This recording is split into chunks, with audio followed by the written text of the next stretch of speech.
aka the Musket Man, and I am back for episode 14 of Gun Table Talk. In today's episode, guys, I have brought an interesting firearm today, the 1872 Open Top Revolver. This is a gun that most people are not aware of that actually existed. It was a gun before the 1873 Cattleman and after the 1870 Schofield. So this is a gun that is very important to the firearms history. And, well, let's start talking about it. Thanks for joining me in another episode of Gun Table Talk, guys. Let's get started. All right, guys, so if you heard me right off the bat, we're talking about the 1872 Open Top. And just real quick, as you can see, this is a cartridge gun, not a cap and ball revolver. As most of you that maybe are not aware, this resembles an 1860 Army, which you would be correct. That is what this gun was actually based off of. But as you can see, it has got a casing extractor. It has got a loading gate to put in your cartridges and take out your spent ones. Cylinder spins up and it functions the exact same, just like any other cap and ball revolver or cartridge revolver, typically single action. So let's go over a brief history real quick over the 1872 Open Top. So right after the Civil War, you had guns like the Henry Repeater, there was the Spencer carbine and rifle, and those took metallic cartridges. By this time, around late 1860s, early 1870s, that's when gun companies knew that they had to move to metallic cartridges versus paper cartridges or loose powder and ball. So this was a major advancement. Well, if you've watched any of my past videos, before that were cap and ball revolvers that saw the Civil War, the Mexican-American War, and some other conflicts as well, even up to the Wild West. But they had to have something that was going the metallic cartridge way. So there was actually two guns before this one that were the Richards and the Richards Mason. And basically what those guns were, and let me back up a little bit. So by this time, late 1860s, early 1870s, Colt had manufactured well over hundreds of thousands of the 1860 Army. Well, again, they knew they had to go to the metallic cartridge. So a man, last name Richard, who was an employee at Colt, had an idea.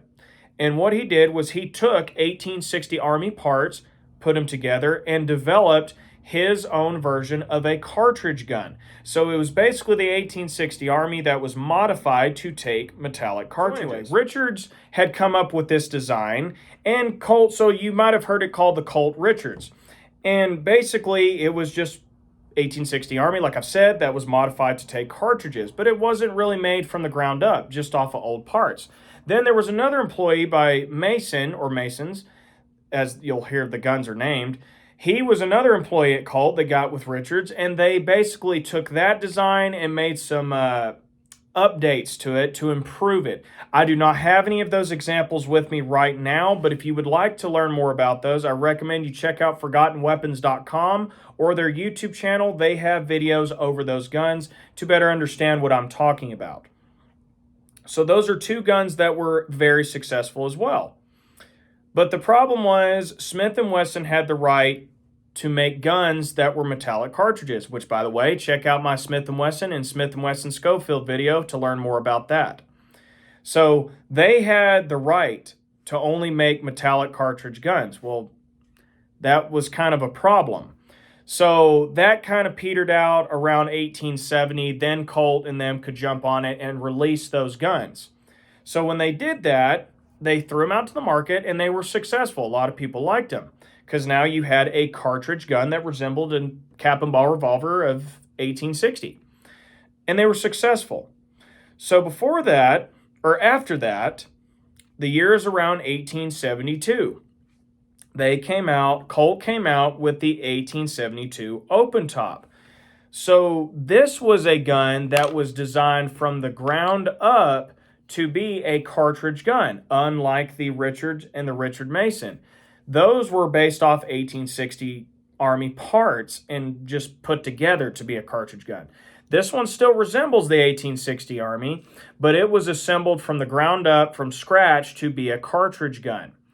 So, you know, it was a big hit, but it was only from 1872 to 1873 before it was replaced by, you guessed it, the 1873 Cattleman or the Peacemaker, which was just a better gun.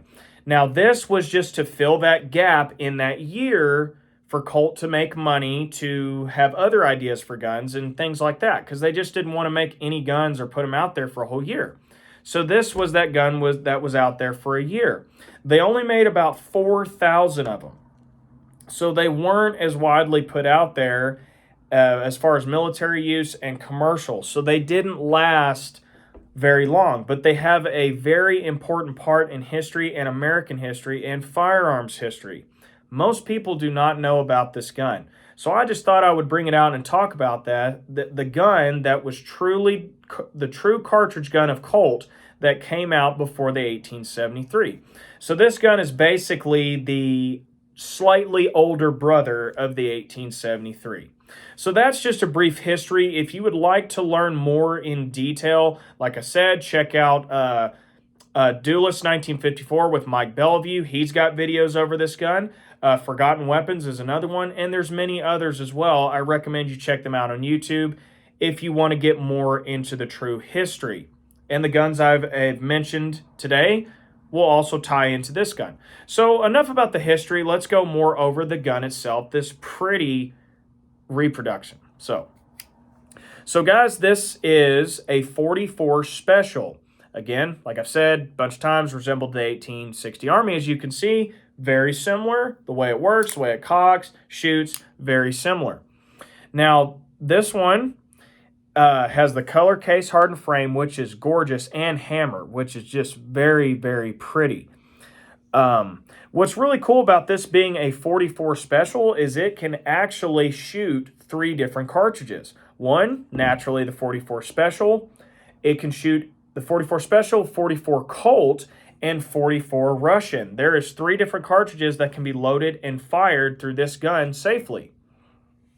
Now, just like the 1873, as you can see, there is no solid frame or top strap. That is why you get the name Open Top, because it's open top. It doesn't have a solid frame, which when that came out, that's when it replaced it because it was just stronger. It's just something they had to go with.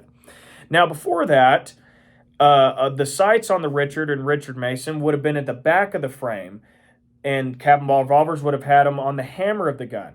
So this was different. This was actually one of the first guns to come out where the front and rear sight was on the barrel the same. It wasn't on 2 different parts. So that was a major advantage to your accuracy also. You were going to shoot more precise and straight versus it having it on the back of the hammer.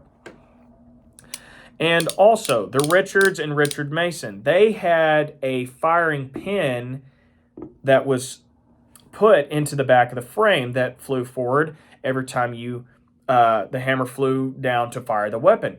This one does not. The firing pin is fixed into the hammer of the gun. Like I said, Richards and Richard Mason, those had a firing pin, so it was just flat at the back of the trigger. So this one doesn't, which I actually kind of prefer that. That's just personal preference to me. So again, 6-shooter. It's not 5 shots, it's a 6-shooter. It loads the same way as any other single-action Army or any other single-action guns. Is you simply half cock to free up the cylinder, open up the loading gate, load in 1, 2, 3, 4, 5, 6, close it so your cartridges don't fall out. And you also have a extractor when you're empty, and you go to town, 1, 2, 3, 4, 5, 6. Now, this is a Uberti one that was imported by Cimarron, and Uberti is as accurate as you can get to the original guns of the day. They are very accurate copies or reproductions of the original guns, and Uberti, y'all did a fantastic job. Love this gun. If you want something like this in your collection, highly recommend it. Excellent craftsmanship, very accurate, and you're just going to love it. The trigger pull is not bad. It's about 2.25 pounds. The action, as you can see, it requires very little effort to cock this gun. Now, with it being a 44 Special, it is just a little bit downsized from a 45 Colt. Don't let that fool you. It has still got plenty of knockback power, and it will do the job for you. One thing I want to point out is a lot of people go, well, you know, the whole cowboy load deal or having the hammer safely put down on an empty chamber. You can still do that with these guns. You can leave one empty and have the hammer resting down. So with this one is kind of cool. And other cat and ball revolvers have the little nick in the back of the cylinder that holds the hammer in place where it can't move. This one's a little different. As you can see in the back, the firing pin is poking out, which would allow to discharge your cartridge. So this one's a little interesting. So if you just pull back the hammer just enough, a little bit, it will finally free up the cylinder. And when you've got a loaded gun, you put the firing pin, the fixed firing pin, you put it between two brass cartridges. It will actually sit between the cartridges. So the cylinder cannot move, and you can safely have 6 cartridges loaded into this gun. So it's not like one of those where you have to cowboy load it or you have to carry it in the half-cock position where your cylinder's freed up, which is another option of doing it. You don't have to do that. And that's actually how I load 6 in this, is you load 6, safely let the hammer down, and just barely rotate it over to where it sits right there, and it is completely safe. So anyway, guys, I think I'm about to run out of time here. I just wanted to go over a brief history and over my reproduction of this gun. It is excellent. I love this. Highly recommend it. You Birdie, y'all did a great job. If you're looking for something like this, I highly recommend it. They come in a variety of calibers, and also check out the Richards and Richard Mason revolvers as well that are similar to this one. But anyway, guys, remember, I'm the Musket Man. Keep your powder dry, and we will catch you guys in the next episode. Thanks for watching. See you later, guys.